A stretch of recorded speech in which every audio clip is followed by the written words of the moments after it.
Hello and a very warm welcome to Middle East Matters. I'm Sanam Shantier. On this week's show, the Syrian government is poised to confiscate properties abandoned by residents who fled the country. Many refugees now fear permanent exile. A burning issue for Israel. Flammable kites from Gaza flown in protest are sparking multiple fires across the border. Also coming up, an Iranian film director speaks to us about the country's censorship laws. Albolreza Kahani joins me here on Middle East Matters. Now, some 11 million Syrians have been forced to flee their homes since the civil conflict broke out in 2011. Today, some fear being left in permanent exile because of a law proposed back in April, which allows the government of Bashar al-Assad to seize all abandoned properties. Our reporters in Lebanon went to get some reactions from Syrian refugees. Badria and her family left their house and their land in Aleppo's countryside to live in Lebanon. Badria does not know anything about Law Number 10, the legislation passed by the Assad regime that could lead to tens of thousands of Syrians being evicted from their homes unless they register them with the Syrian government. We do not have any documents proving the ownership of our properties, and we have no one to do it on our behalf. We are afraid of losing them. Lebanon hosts around 1 million Syrian refugees. A large number of them left their country without any official documents. The refugees in Lebanon are concerned about the loss of their lands and homes, and some Lebanese political activists fear that this law could prevent refugees from returning. This law is frightening because it forces refugees to remain in one place, especially in Lebanon. What the Syrian regime is doing is a dangerous demographic change. The Syrian government extended the registration period from 1 month to a year, but Human Rights Watch maintained that the legislation is flawed and needs to be amended. It is possible to use this law to deprive not only the refugees, but the entire Syrian people of their properties.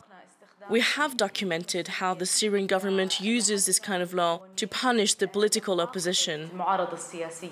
In total, there are around 5 million Syrian refugees outside of Syria, and a further 6 million are displaced internally within the war-torn country. Moving on to Gaza, where some 17 bushfires have been raging across the border. According to Israeli officials, they were sparked by kites bearing flammable materials flown from the Strip. They say they've brought down some 500 fires since the start of protests back in March. For their part, Palestinians have been confronted with live rounds and tear gas from Israeli forces. Clément Bonneron has the story. Flames spreading at lightning speed around Gaza. Israeli firefighters have been working around the clock for several days to bring the blaze under control. These fires have been caused by Palestinian incendiary kites, their flaming tails turning them into weapons of mass destruction. We soak these rags in petrol, we set them on fire, and then we fly the kites into Israeli territory. They may look like toys, but these kites can cause huge damage.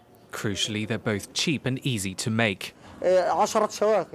A kite costs no more than €2, while it costs them millions of euros in damages. Some 2,500 hectares of land have gone up in flames, causing over €1 million worth of damage. Flames are now threatening nearby towns and cities, causing widespread panic among residents. Mom, I'm scared. Don't worry, I can't believe it. The kites have become a potent symbol of the wave of anger sweeping Gaza. Thousands have demonstrated along the border since March as part of the March of Return commemorating the founding of the State of Israel. Despite being mostly non-violent, protesters have been met with Israeli bullets, killing at least 125 Palestinians. Flaming kites, meanwhile, have proved a challenge for Israel's Iron Dome air defense system. The country has deployed mini drones to intercept them, as seen on these images provided by the Israeli army. Israel says it's brought down at least 500 homemade kites since March. Tensions, meanwhile, remain sky high. Now, the 2018 World Cup is upon us, and this tournament's witnessing historic participation from Middle Eastern countries. 3 teams have qualified for the big game. That's Iran, Saudi Arabia and Egypt. The Egyptian team is returning after an absence of 28 years. Mario Sofos reports. He's been dubbed the Egyptian god of football. After an extraordinary debut season at Liverpool, Mohamed Salah is the new darling of the crowds. Egypt will face Uruguay in their opening match at the 2018 Football World Cup in Russia. We're ready and everything is going well so far.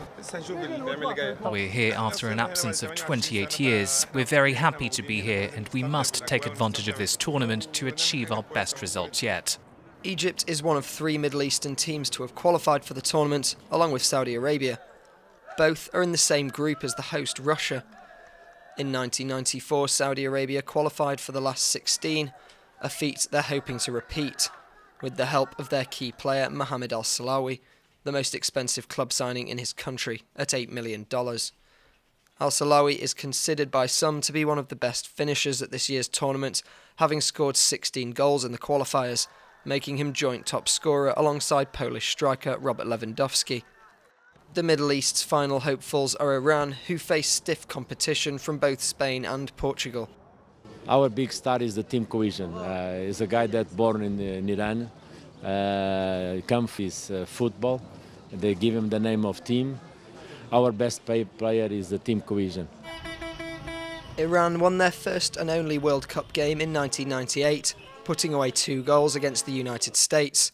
A shock for both the footballing world and for diplomacy, but one that was settled by a friendly encounter between the team's captains, shaking hands and exchanging bouquets of flowers. Now, the Iranians face a challenge of their own. Sports brand Nike is not providing shoes to the players, citing US sanctions. A decision that has been slammed by the coach of Team Melli, Carlos Queiroz. He said players get used to their equipment and it's not right to change them a week before a match. Meanwhile, thousands have flocked to Twitter with the hashtag #BanNike. We finish with Iran, where the film industry continues to thrive, and the number of Hollywood names joining the list to work with directors from the country is growing, among them Penelope Cruz, Javier Bardem and Juliette Binoche. Now, one man who's been grabbing the interest of international film enthusiasts is Albolreza Kahani, and he joins us here in the studio. Thank you very much for speaking to us on Middle East Matters. Now, can you tell us about your latest film, Absolute Rest, which is Estirahat Motlaq in Farsi? It came out in 2015 in Iran, but you're now in Europe promoting it. When my films were previously screened abroad, it was because the Iranian government allowed for that to happen. After a certain time, a law was passed by the Ministry of Islamic Culture and Guidance, which requires movies to get accreditation in order to be shown outside the country. After that, most of my films didn't get a permit, or they were exposed to censorship. And this is the reason there are delays in my film releases now. Now, we'll talk about those challenges a little later. Let's watch a clip of your latest film, Absolute Rest.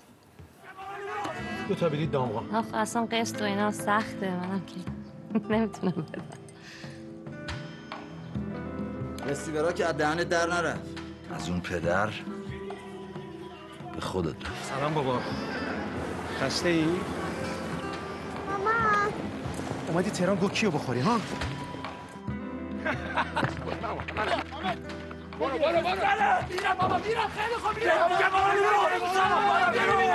با پول من چیز میکنی؟ رفته یه جایی یه قری داده یه قری کرده یکی خوشش اومده یه پولی داده.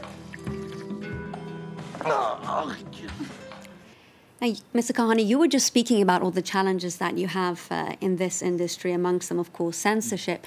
Now, there are definitely 2 schools of thought. One that feels restricted by the censorship, the other that feels like there's a real challenge in finding camouflaged ways of telling these stories of society. Which group can you identify with most? I think to an extent censorship can help us come up with new ideas, but this can't last. All these ideas come to an end at some point. I believe for us who have grown up with censorship, this concept doesn't just exist in cinema. It's palpable in social situations, in relationships between men and women, between children and their parents, friends. This censorship impacts all of us, and it's not just a government that's accountable for that. I want to move away from the world of cinema, because you were, of course, among a group of cultural figures in Iran that penned a letter to the EU Foreign Policy Chief Federica Mogherini, calling on her to save the Iran deal. Can you tell us why you did that and why it means so much to you? I don't claim to know anything about politics, but I know a lot about people. I am one of them, and I understand their hardships. These people who have lived with these difficulties their entire lives. These international decisions actually put more pressure on the average person, not on the government. Albolreza Kahani, Iranian filmmaker and a voice of the Iranian people. Thank you very much for speaking to us here on France 24. Now, that's it for us this week. Remember, you can always get in touch with us and our team via our Facebook page, Middle East Matters France 24, or send a tweet to us. Thank you for watching.